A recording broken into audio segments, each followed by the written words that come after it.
In an earlier video, I showed the 5-inch bench shear and the 12-inch bench shear. And the link to that video is right above. For this video, I'm showing how I added a table to the 5-inch bench shear. Now, this has improved the efficiency of this tool for my purposes. And it's really not that hard to do. I noticed when I was cutting out the squares and rectangles for the belt buckles by using the 5-inch bench shear, I couldn't get perfect 90-degree angle, which is why I went to the abrasive disc for cutting out the belt buckle blanks. And here's the problem with this particular bench shear. When the blade enters the metal, it tends to pull the metal to the right, which means that I'm not going to end up with a perfect straight line.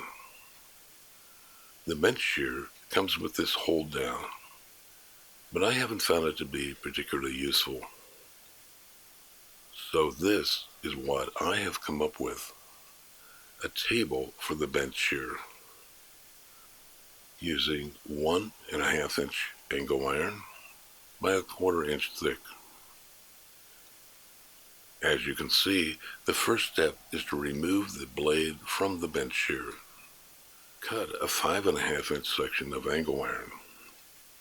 But stay tuned, because later in the video I have even a better idea. Now I need to drill 3 holes. I'm sure that there are many ways to do this, but this is the way I chose. C-clamp the blade to the angle iron, making sure that it's flush on the table. Chose a drill bit that would go in the hole without touching the threads. All I want is a mark where I will center punch.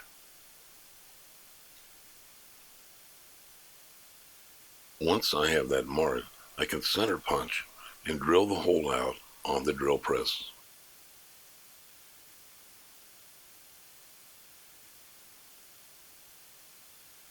Once I had all the holes center punched and drilled, I remembered that I had this transfer punch set, which is exactly what this is for. If you have a transfer punch set, use that. If not, the drill bit and a cordless drill works fine. The holes can be drilled with a handheld drill, but it is much easier with a drill press. An extra bonus with this table is that I can use the combination square for alignment. And this gave me a new idea. So I cut off a 9-inch section of angle iron and drilled the holes. Now I have even more room for the combination square. For me, this has been a learning process. Clamping the metal to be cut,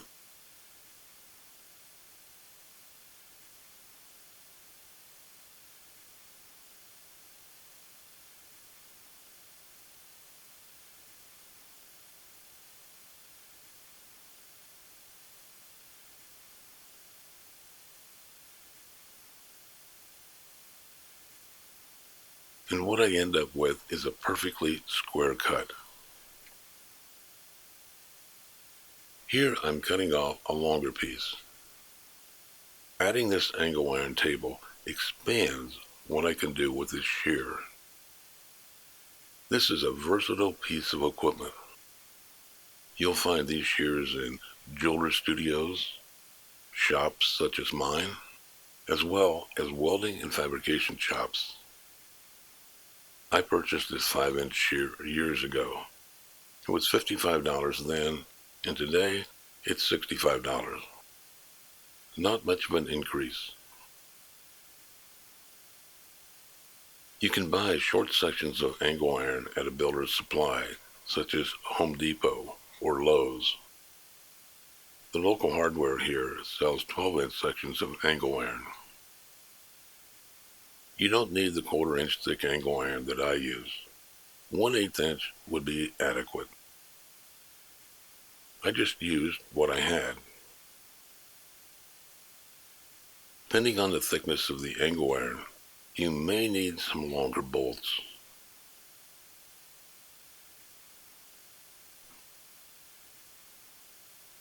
I made this cut so that the scribed line would still be visible, illustrating the accuracy